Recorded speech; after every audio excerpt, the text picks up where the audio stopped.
एक बार मेरा एक जर्मनी के प्रोफेसर के साथ बहस हुई थी भारत और जर्मनी के बारे में।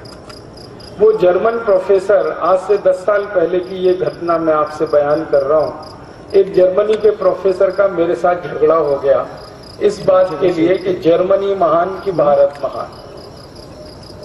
तो वो कहता था मेरा देश महान जर्मनी, मैं कहता था मेरा देश महान भारत। तो हम दोनों ने अपने झगड़े का निपटारा करने के लिए, फैसला करने के लिए एक सूत्र बनाया, फॉर्मूला बनाया। तय तो करना है किसका देश महान, या तो जर्मनी या तो भारत।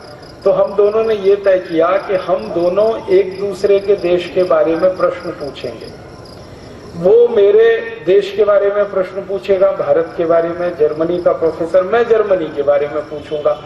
और जिन प्रश्नों का सबसे ज्यादा जवाब हाँ में मिलेगा उसका देश महान होगा, और जिनके प्रश्नों का सबसे ज्यादा जवाब ना में मिलेगा उसका देश घटिया है, रद्दी है। ऐसे करके हम दोनों ने एक सूत्र शुरू हुई। तो पहले वो उसने कहा कि तुम पूछो, मुझसे कहा कि तुम जर्मनी के बारे में पूछो। तो मैंने चुन चुनकर ऐसे प्रश्न किए जिनका उत्तर ना में ही आए। ये तो पूछने वाले के ऊपर है आप क्या पूछ रहे हैं। लेकिन आपको ऐसा लगेगा कि मैं जर्मनी को नीचा दिखाना चाहता था, मैं जर्मनी की वास्तविकता उसको रियलाइज कराना चाहता। तो मैंने सबसे पहला सवाल उसको पूछा कि तुम्हारे देश जर्मनी में गन्ना होता है? गन्ना। अब साधारण सा सवाल है। तो उसने कहा नहीं होता, क्योंकि मुझे मालूम है जर्मनी में गन्ना नहीं होता। और जानबूझ के मैंने ये सवाल किया कि जर्मनी में गन्ना होता है? उसने कहा नहीं होता। मैंने कहा जर्मनी में केला होता है? केला। उसने कहा नहीं होता। मैंने कहा जर्मनी में आम होता है? आम। उसने कहा नहीं होता। फिर मैंने कहा जर्मनी में संतरा होता है? संतरा। उसने कहा नहीं होता। फिर मैंने कहा जर्मनी में मौसम्मी होती है? मौसम्मी। उसने कहा नहीं होती। थोड़ी देर में वो बौखला गया, क्योंकि हर जवाब ना ना ना ना। तो उसने थोड़ी देर में मुझे कहा, मिस्टर राजीव दीक्षित, मेरे जर्मनी में कोई मीठी चीज पैदा नहीं होती, अब आगे पूछो। तब मैंने उसको कहा अच्छा दूसरा सवाल है मेरा। मैंने कहा जर्मनी में पालक होता है? पालक। क्योंकि पालक मीठा नहीं है। तो उसने कहा नहीं होता। फिर मैंने कहा जर्मनी में मेथी होती है? मेथी। उसने कहा नहीं होती। मैंने कहा जर्मनी में मूली होती है? मूली। उसने कहा नहीं होती। फिर मैंने कहा कि जर्मनी में वो होती है इलायची, या जर्मनी में काली मिर्च होती है? ये सब मीठी चीजें नहीं है। थोड़ी देर में फिर बौखला गया। फिर कहने लगा मिस्टर राजीव दीक्षित, हरे पत्ते की कोई चीज जर्मनी में नहीं होती, अब आगे पूछो। अब मीठी चीज कोई होती नहीं, हरे पत्ते की कोई चीज होती नहीं। तो मैंने कहा अब तुम ही बताओ जर्मनी में होता क्या है। तो उसने कहा जर्मनी में एक तो होता है आलू, पोटैटो, और दूसरा होता है प्याज, ओनियन। अब आलू में प्याज मिला के खाओ या प्याज में आलू मिला के खाओ, हमारे पास दो ही चीजें होती हैं। फिर मैंने कहा कि जर्मनी के दुकानों में इतना सारा माल बिकता है, केला भी बिक रहा है, गन्ना भी बिक रहा है, आम भी बिक रहा है, संतरा भी बिक रहा है, तो ये कहां से आता है? तो उसने धीरे से कहा ये सब भारत से आता है। तो मैंने कहा किसका देश महान? तो चुप हो गया, बोला नहीं।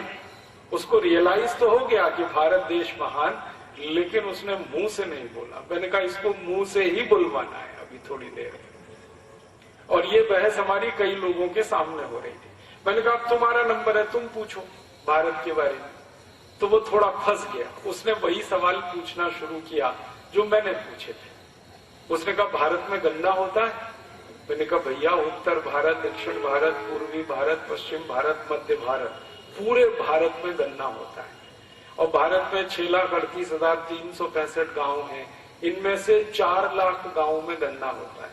और भारत में एक गन्ना बहुत मोटा होता है, एक गन्ना बहुत पतला होता है, एक काला गन्ना होता है, एक लाल गन्ना होता है, एक हरा गन्ना होता है, एक थोड़ा सा पीले रंग का गन्ना होता है।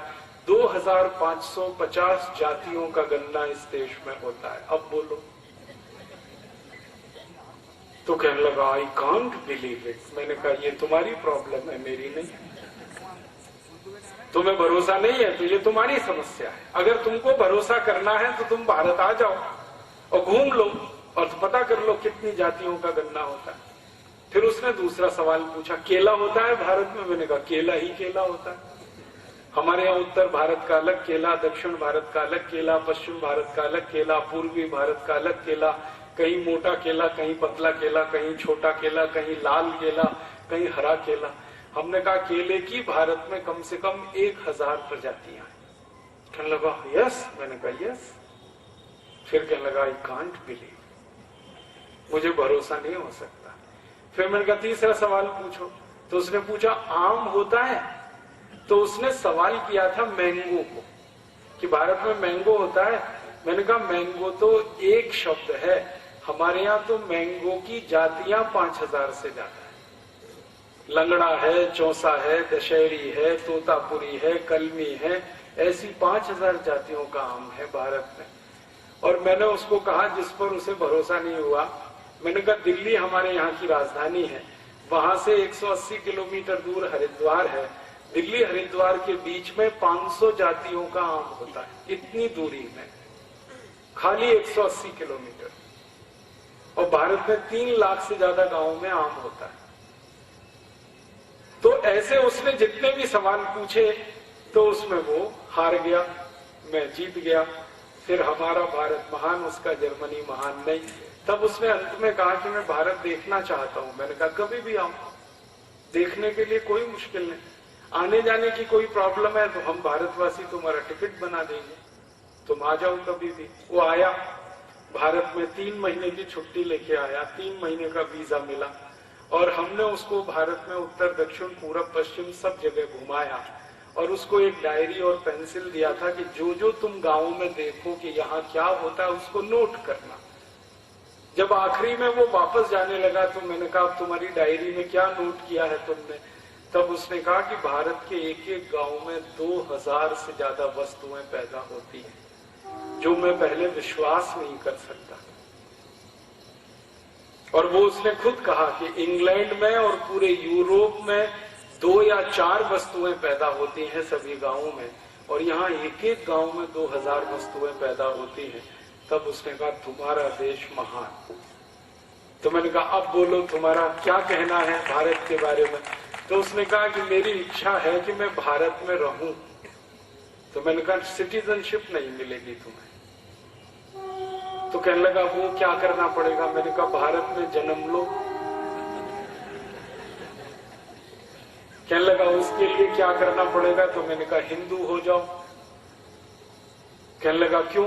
मैंने कहा तुम्हारी क्रिश्चियनिटी में तो पुनर्जन्म होता नहीं, तुम तो ईसाई हो ना, और ईसाइयत में पुनर्जन्म होता नहीं। पुनर्जन्म तो इस्लाम में भी नहीं होता। पुनर्जन्म तो सिर्फ सनातन भारतीय जो मान्यता है इसमें होता है। फिर थोड़ा झगड़ा करने लगा वो, तो मैंने उसको शांत किया कि भैया तुम्हारे ईसा मसीह को अभी तक पुनर्जन्म नहीं हुआ, तुम्हें कैसे हो जाएगा? तुमको अगर भारत में जन्म लेना है तो हिंदू हो जाओ। तो कहने लगा ये तो बड़ा मुश्किल है। मैंने कहा बहुत आसान है, हम तुम्हारे ऊपर थोड़ा गंगा जल छिड़केंगे और तुम्हारा नाम बदल देंगे, इतना सही है, इससे ज्यादा कुछ नहीं करने वाले। कहने लगा इसका मैसेज तो बहुत दूर तक जाएगा। मैंने कहा वही हमें भेजना है, ये मैसेज जर्मनी तक जाए, वही तो हम चाहते हैं। कहने लगा फिर मैं सोच के बताऊंगा। मैंने कहा ठीक है। फिर जाते जाते वो यही कह के गया कि मैं जीसस से प्रार्थना करूंगा कि अगला जन्म भारत में मिले। मैंने कहा वो प्रार्थना तुम्हारी नहीं स्वीकार होगी, क्योंकि ईसाइयत में पुनर्जन्म होता ही नहीं है। पुनर्जन्म वाली एक ही दुनिया में सभ्यता है जिसको हम भारतीय सभ्यता कहते हैं। ये भारत की विशेषताओं में से एक है।